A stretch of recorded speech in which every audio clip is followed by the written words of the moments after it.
Hey, it's Dr. Charles, aka CoachMD, coming to you live from the New York metro area, which unfortunately has now become the area that has the most COVID-19 coronavirus cases in the world. It's a hotspot. Well, the United States does, but the New York metro area, I think, is probably the highest area concentration. What I'm going to do today, what I wanted to bring to you today, is more of a public service announcement to give you some guidance on how to stay safe and what to do in these situations where you don't know what you have to touch, what you have to clean, when you could go out, since most of us are in a quarantine or semi-quarantine.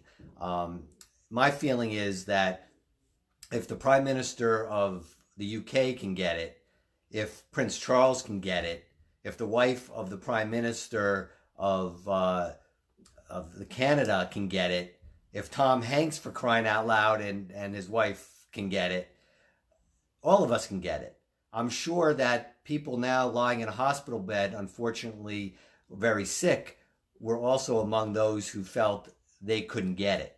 So we all can get it.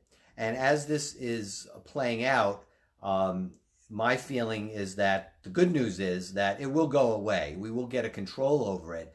But the bad news is that it's going to peak probably in the next 1 to 4 weeks in the United States because most people weren't taking this seriously. I did broadcast a couple weeks ago trying to encourage people to take it seriously, but most people were not taking it seriously. The streets of New York now are pretty vacant, but if you were to see them 1 to 2 weeks ago, they were very vibrant because people weren't taking it seriously. That's because now, when I say 1 to 4 weeks, those people who were not taking it seriously are now going to unfortunately start getting sick. And the good news is the majority of them will not be devastated by it. But the real challenge is that enough people will be devastated by it to overwhelm or potentially overwhelm our healthcare system. And that's why the urgency of opening up the Jacob Javits Center, for instance, to look like a wartime setting, which really this is. It's a war. This is a war against a microscopic opponent, a microscopic enemy. But we will get a handle on it. The world will get a handle on it. But what I'd like to do today is, what can you do to get a handle on it? What can you do today to keep your family safe?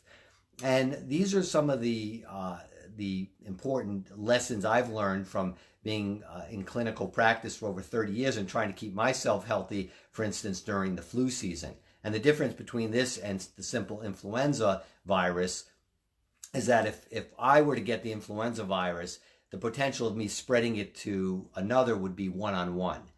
Well, this is double that. If one is infected with the coronavirus, COVID-19, they can spread it to 2 people. And that's why it exponentially increases. And that's why the danger, and that's why we're seeing in the major metropolitan areas in the world, it's going so quickly. Mind you, this started with one person.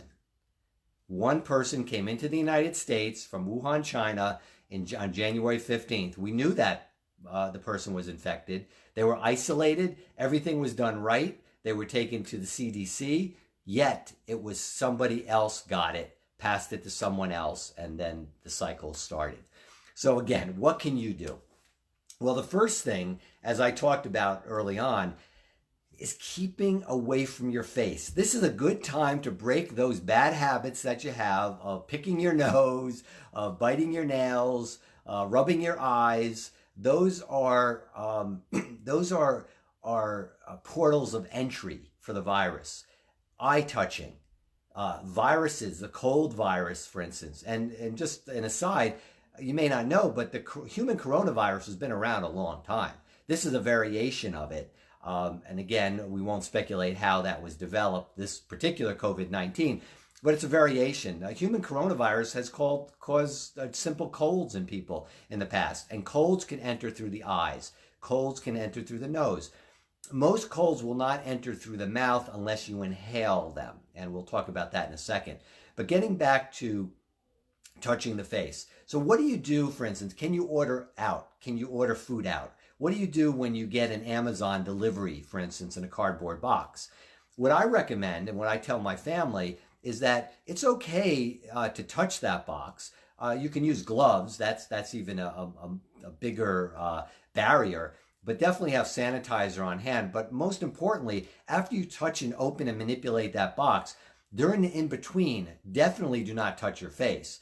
But right afterwards, scrub your hands. Again, for at least 20 seconds. 20 seconds is not that long, actually.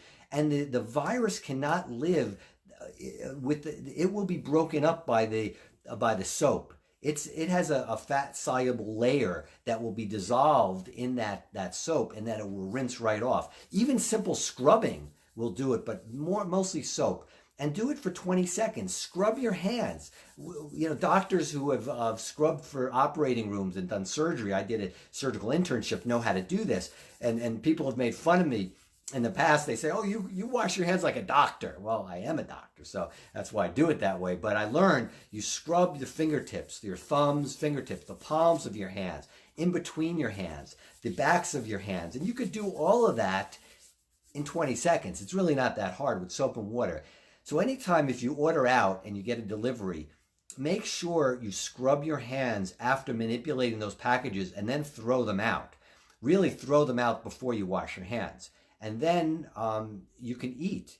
Well, someone would say, well, can I eat? What if the people in the restaurant who are preparing the food have COVID-19 and breathed and took a breath on my food? Well, if there are COVID-19 particles, let's say, in your food, it's very unlikely that they will get lodged in the respiratory system, even though they are passing in your mouth and down your esophagus, unless you inhale them. So you're eating the motion of eating, the enzymes in your mouth, the digestive enzymes, and the acidity or the pH or the environment of your mouth and in your stomach will kill the virus. So I don't feel that people have to be especially cognizant of whether or not someone is breathing on their food and whether they can catch it that way. More likely, most delivery people are now wearing gloves, which is good, but disposing of the bags, very important. Washing the hands before you eat, which we should be doing anyway, right? And not touching your face. Get out of the habit of, break that bad habit of scratching your nose. Anytime you need to go to your face, make sure your hands are sanitized and make sure they're washed off. If you're touching surfaces, for instance, you can't get this by just touching a surface. It's not going to enter your bloodstream through your skin. The only way it's going to enter your system is if you touch a contaminated surface and then go to your face. So you could touch all the contaminated surfaces you want. As long as you don't touch your face, you're not going to get COVID-19, the coronavirus. But you could do it unconsciously. So that's why it's very important that if you've gone out and touching surfaces, you need to sanitize each time you've done that. That's very important. So probably the most important way that you can get this is by inhaling it. And how do you inhale it? Well, we inhale this, and this is why the 6-foot rule is essential. And it boggles my mind still to see people who are interacting without that distance. I'm very cognizant. When I go out, I wear a mask. I'm not saying you have to wear a mask. I wear a mask. I'm treating it as though I have it, as though I have COVID-19. I could. Maybe I'm an asymptomatic carrier. My nose is a little stuffy. It's always stuffy. I have a little tickle in my throat. I always have a little tickle in my throat. But what if this time it means I have it? Well, I'm going to protect the other people. Well, the way you could protect yourself without wearing a mask is you don't want to inhale anyone else's breath. So what does that mean? Well, for the longest time, if I told this in my previous video, if I walk into an elevator, especially during flu season, the first thing I will do is blow out. What does that do? Well, that blows all the contaminated air or other people's breath. It will blow it away from me, and my next breath will be my own breath that I've exhaled. So if I'm a carrier and I'm doing that, well, that's not great for the other people. If I'm wearing a mask, it doesn't matter.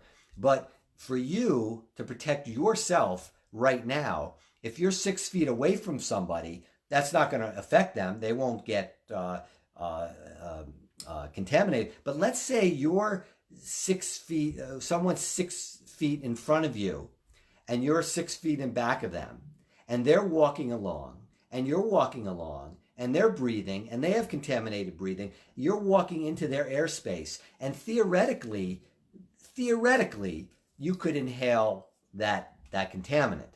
That's why it's good to walk side by side or staggered or that sort of thing.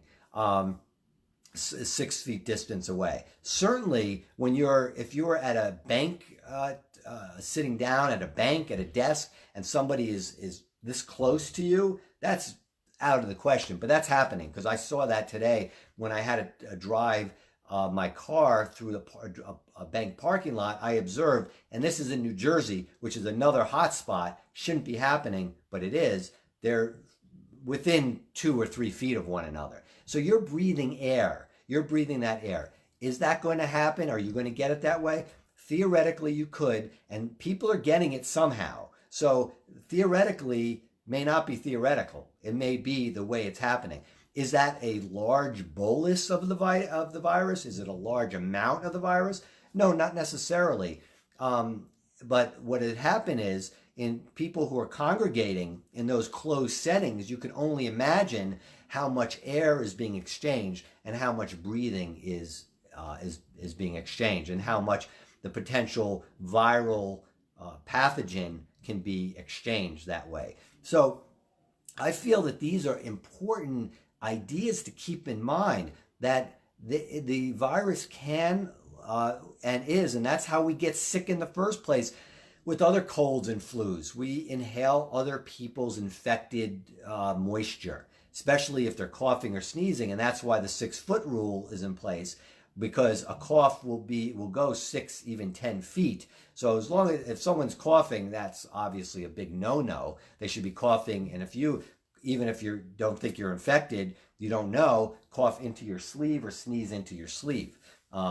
That's very important to understand that. But walking into somebody else's breath, we don't know what that can how that could be transmitted, but it can be. So if you are in a supermarket, it's really, and surely we have to feed our families, we have to eat, right? So we go to a supermarket. Well, what I've observed is terrible, honestly. And I'm in the New York metro area. This is unheard of. Do we have to go on lockdown? Well, this is certainly destroying the world's economy. And I don't think that the world needs to go on lockdown necessarily, but certainly there are areas in our country, in the USA, that need to go on lockdown. And those are areas where it's very hot. And I can tell you that in the next 1 to 4 weeks, I really, my heart goes out to the families, to everyone who's suffering, because we will be overwhelmed. And those beds in the Javits Center will be taken up because people weren't taking this seriously a week or two ago. And they were congregating at bars and at restaurants and in the streets on Times Square, and everybody's breathing on everyone else. Mardi Gras in New Orleans, people, and that's why the spikes are happening. So these are things to keep in mind.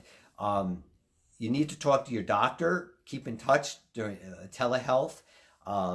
I no longer have a private practice. As many of you know, I retired from clinical practice in November, which is, to me, seems timely. Yes, it's certainly protective for my family that I'm not exposed on the front lines to this. But I would encourage you to talk to your doctors if you have any symptoms. The cocktail of hydrochloroquine and Zithromax may be effective. I'm not endorsing any type of treatment. This all needs to be cleared by your doctor, whether they can get it or not. But simple things that you can do, or what I talked about, but what you can do also in your home is how do you stay healthy? Well, get outside. You can walk around. Doesn't mean you can't walk around, as long as you keep that 6 foot distance from your neighbors, from your friends, from even your family, not your family in the same household, but outside. It's also important to keep eating well. This is not a time to binge eat, to eat unhealthy foods or to drink. Alcohol is not good for this. Yes, alcohol on your hands will kill the virus, but it'll kill your system and affect your immune system, so it won't be as robust, the robust response that you might need to help you. And to have a healthy mind, body and spirit, is to pray and meditate every day and to connect with your inner spirit, your inner guide, your inner guidance, to connect with God, to connect with the universe, if you will, to pray for people who are hurting, but also to make sure you take care of your family, to take these steps so you can take care of yourself and your family. That's the most important thing you can do right now, are those steps, to stay healthy, to stay connected, and by staying connected. This is social distancing is what we're saying, but I've heard many call it physical distancing. Let's not have social distancing. Stay connected with all the different technologies we have, to stay connected with people who you love and you care for. And that's what I'm doing right now. You're my family. I have a responsibility, I feel. I've grown, this CoachMD has grown, and I've connected with so many of you in this way. So I do care about you. I share my love for you and my prayers. Please stay healthy. Take it seriously. You don't need to shut down your lives or worry. This will go away. Vaccines are around the corner.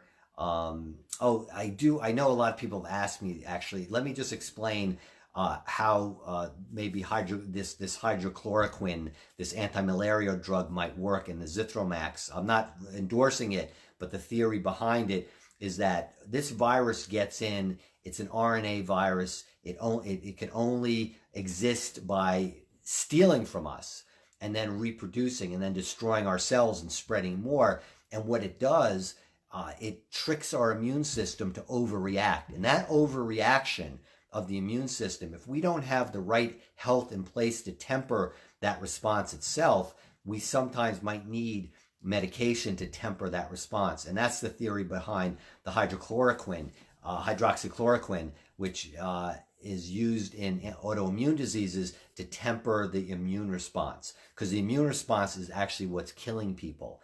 And the Zithromax is to prevent the secondary bacterial pneumonia. So that's that. But anyway, getting back to my send-off here, and my final thoughts is to stay healthy. You need to protect the virus from getting into your system. And by taking the steps that I talked about early on in this video, that will help you do that. But staying strong in body, mind, and spirit is also essential. And staying connected with those you love through mediums like what we're doing here. So anyway, that's all for now. I'm Dr. Charles, aka CoachMD. If you feel that this can help somebody that you know and love, please share it. And I'll be back in touch probably next week, sometime sooner if need be.